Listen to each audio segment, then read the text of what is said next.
अल्लाह माफ करे, बहुत मनुष्य लग रहे हो, मत करो, रहने लो। So after a very long time we are back. हम वापस आ गए हैं। स्वागत तो करो हमारा। नहीं।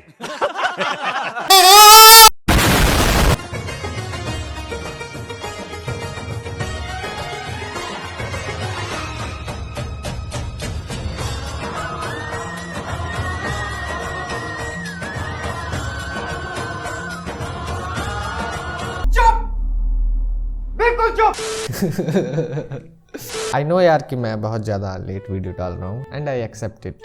मैं आलसी हूँ। छोड़ो, मैं तुम्हें ज़्यादा बोर नहीं करूँगा। जिसके लिए तुमने थंबनेल पे क्लिक किया पहले वो देख लेते हैं। But before that I have a story for you इसी पीसी बिल्ड के बारे में। और मेरी स्टोरी टेलिंग बहुत ज़्यादा अच्छी नहीं है तो जज मत करना। फिर वीडियो स्टार्ट करते हैं। ऐसे नहीं, सामने मैं एक गेम प्ले लगा दूँगा और चलिए शुरू करते हैं। 6 के 6 मारूंगा, 6 के 6 मारूंगा। तुम क्या समझते हो? तो यहाँ से शुरू करते हैं। 1 साल पहले मैंने अपने YouTube चैनल पर एक पोस्ट डाला था जिससे किसी को कोई फ़र्क नहीं पड़ता। तो ये रहा पोस्ट। तब से मेरे चैनल पर कंसिस्टेंसी के नाम पर कुछ भी नहीं है। मैंने बहुत ट्राई किया यार, पर मेरा मन ही नहीं करता था कंसिस्टेंसी के लिए। मेरे जैसे और लॉन्डो की तरह काफ़ी टाइम से मेरा भी एक सपना था, एक लैपटॉप का, जो कि इन दिनों में अपनी चरम सीमा पर था। But I was not able to afford a laptop. काफ़ी महंगा था ना यार।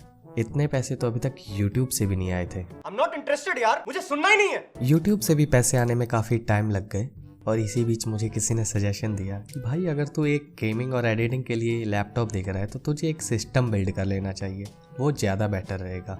मैंने कहा अच्छा ठीक है, पर वो तो मुझे आता नहीं था। तो मैं सर्च में लग गया। यहाँ से प्लान शिफ्ट हुआ लैपटॉप से PC के ऊपर। दिन बीते, हफ्ते बीते, महीने बीत गए, पर मेरी समझ में ये नहीं आ रहा था कि यार PC बिल्ड करूँगा कैसे। नहीं, PC बिल्ड करने का तरीका तो मुझे आ चुका था, लेकिन गेमिंग और एडिटिंग PC में एक मेन पार्ट होता है ग्राफिक्स कार्ड। और सभी ग्राफिक्स कार्ड के प्राइसेस इस टाइम पे इतने ज़्यादा हाई हो रखे थे कि एक आम इंसान उसे खरीदने की सोच ही नहीं सकता। The RTX 3060 is a powerful GPU. It has 13 shader teraflops, 25 RT teraflops for ray tracing, and 101 tensor teraflops to power DLSS. It has 12 gigabytes of G6 memory and starts at just $329.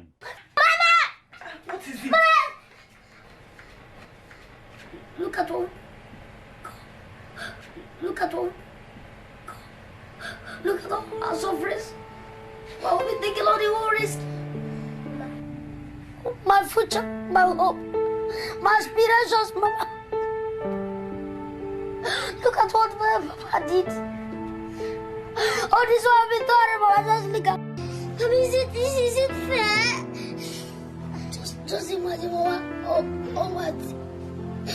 All my sufferings, all my struggles, all my. Mama, if it doesn't from. Oh my God.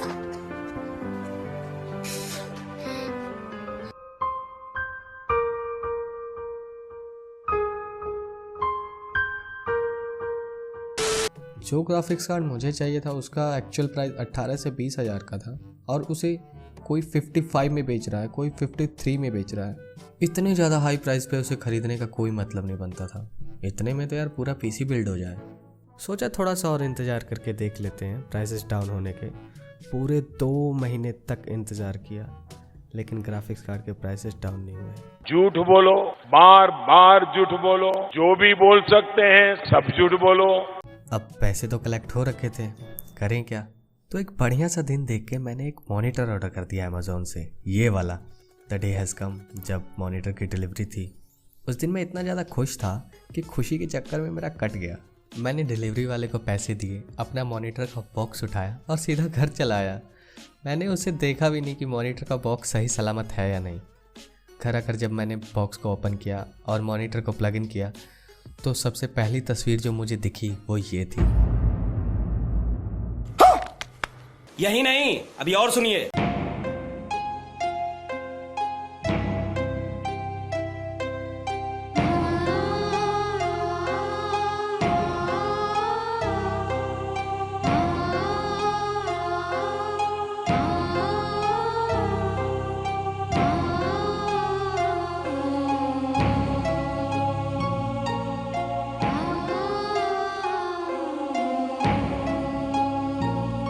मजा आया। माफ करना, मैं इधर उधर निकल जाता हूँ। सबको लग रहा था कि ये कोई वॉलपेपर है, लेकिन मैं जानता था कि डिस्प्ले टूटा हुआ है। बट कस्टमर केयर से बात करने पर पता चला कि पैसे की रिकवरी हो जाएगी। पूरे 1 महीने तक अमेज़ोन वालों ने मुझे परेशान किया। एक तो ये कि ना वो मॉनिटर को रिटर्न कर रहे थे और ना ही मेरे पैसे को रिफ़ंड कर रहे थे। हर बार मुझे बोलते थे कि सर आपका मॉनिटर 3 दिन के अंदर रिप्लेस हो जाएगा, अगले 3 दिन के अंदर रिप्लेस हो जाएगा। लेकिन वही पिकअप करने वाला एजेंट आता था तो वो कोई ना कोई रीज़न लगा के पिकअप कैंसिल कर देता था। और अमेज़ॉन कस्टमर केयर वाले बोलते थे कि सर जब तक आपका ओल्ड प्रोडक्ट रिटर्न नहीं हो जाता तब तक हम आपको न्यू प्रोडक्ट भेज ही नहीं सकते हैं।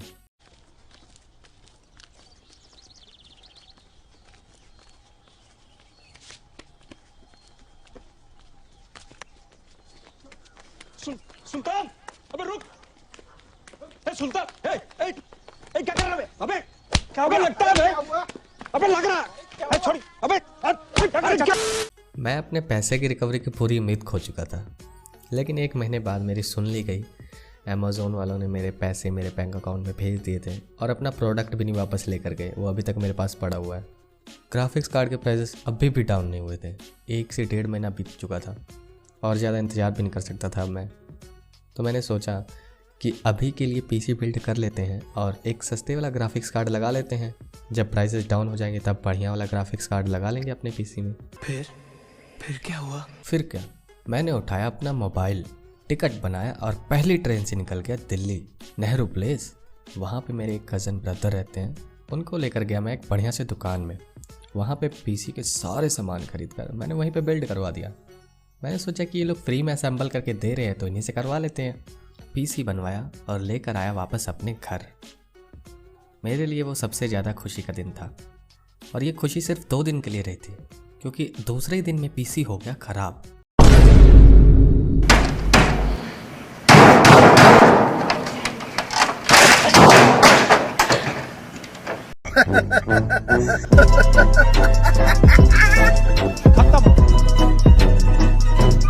Bye bye, tata, good bye, गया। आई वॉज लाइक यार कि ये सब मेरे साथ में ही क्यों हो रहा है और न्यू पीसी ख़राब कैसे हो सकता है। मैंने सारे एफर्ट्स लगा के देखे बट पीसी ऑन नहीं हुआ। अब मैं परेशान कि क्या करूं, पीसी कैसे सही करूं। काफ़ी ज़्यादा चेक करने पर पता लगा कि मदरबोर्ड ख़राब हुआ है। अब मदरबोर्ड गया सर्विस सेंटर। अब बिना पीसी के एक दिन काटना मुश्किल हो गया था। हर दिन पीसी की याद आ रही थी। फाइनली पूरे 1 महीने बाद सर्विस सेंटर से मुझे कॉल आता है। हाँ सर। हाँ जी सर। उसके बाद जो हुआ, हियर इट इज।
Brilliant.